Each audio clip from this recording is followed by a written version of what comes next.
రుణమాఫీ చేయి నేను కూడా అనవచ్చు. మగాడివైతే రైతు భరోసా స్టార్ట్ చేయి 70 లక్షల రైతుల ఖాతాల్లో డబ్బులు వేయని నేను కూడా అడగవచ్చు. మగాడివైతే మహాలక్ష్మి స్టార్ట్ చేయి 1,67,00,000 మంది ఆడబిడ్డలు ఉన్నారు, నెలకు 2,500 ఇస్తానన్నావు, స్టార్ట్ చేయి నేను కూడా అడగవచ్చు. కానీ నేను ఇవన్నీ ఏమనట్లేదు. ఒక్క సీట్ అయినా గెలవము అనే మాట మాట్లాడావు కదా. నీకు నిజంగానే దమ్ముంటే రేవంత్ రెడ్డి గారు, నేను సవాల్ చేస్తా ఉన్నా, నేను నా సిరిసిల్ల ఎమ్మెల్యే పదవికి రాజీనామా చేసి వస్తా. నువ్వు నీ ముఖ్యమంత్రి పదవికి, కొడంగల్ ఎమ్మెల్యే పదవికి రాజీనామా చేసిరా. నీ సిట్టింగ్ సీటు మల్కాజ్గిరిలో ఇద్దరం కొట్లాడదాం. ఆ ఒక్క సీట్లోనే తేల్చుకుందాం. ఈ రాష్ట్రం అంతా అతలాకుతలం చేయాల్సిన అవసరం లేదు.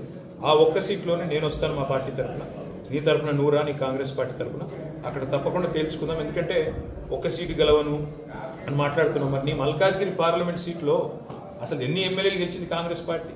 గుండు సున్నా. ఎంతమంది కార్పొరేటర్లు గెలిచారు నీ మల్కాజ్గిరి పార్లమెంట్ పరిధిలో? కాబట్టి గెలుపు ఓటములు అనే వాటిని పట్టుకొని దాన్ని ఎక్కువగా ఊహించుకొని, తన శక్తి సామర్థ్యాలు తాను ఎక్కువ ఊహించుకొని ఇవాళ మాట్లాడుతున్న రేవంత్ రెడ్డి గారికి నిజంగానే ధైర్యం ఉంటే, నిజంగానే దమ్ము ఉంటే, తెగువ ఉంటే నువ్వురా, కొడంగల్ ఎమ్మెల్యే పదవికి రాజీనామా చేయి, ముఖ్యమంత్రి పదవికి రాజీనామా చేయి. మన మల్కాజ్గిరిలో నీ పార్టీ అభ్యర్థిగా నువ్వురా, నేను కూడా నా ఎమ్మెల్యే పదవికి రాజీనామా చేసి నేను కూడా వస్తాను. అక్కడే తెచ్చుకుంటాను. రుణమాఫీ చేయి నేను కూడా అనవచ్చు. మగాడివైతే రైతు భరోసా స్టార్ట్ చేయి 70 లక్షల రైతుల ఖాతాల్లో డబ్బులు వేయని నేను కూడా అడగవచ్చు.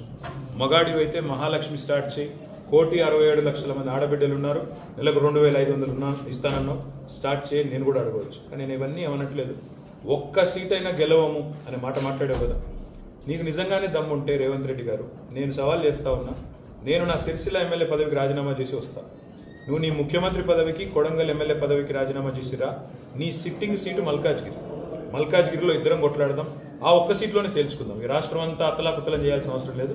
ఆ ఒక్క సీట్లోనే నేను వస్తాను మా పార్టీ తరఫున, నీ తరఫున నువ్వురా, నీ కాంగ్రెస్ పార్టీ తరఫున అక్కడ తప్పకుండా తేల్చుకుందాం. ఎందుకంటే ఒక్క సీటు గెలవను అని మాట్లాడుతున్నావు. మరి నీ మల్కాజ్గిరి పార్లమెంట్ సీట్లో అసలు ఎన్ని ఎమ్మెల్యేలు గెలిచింది కాంగ్రెస్ పార్టీ?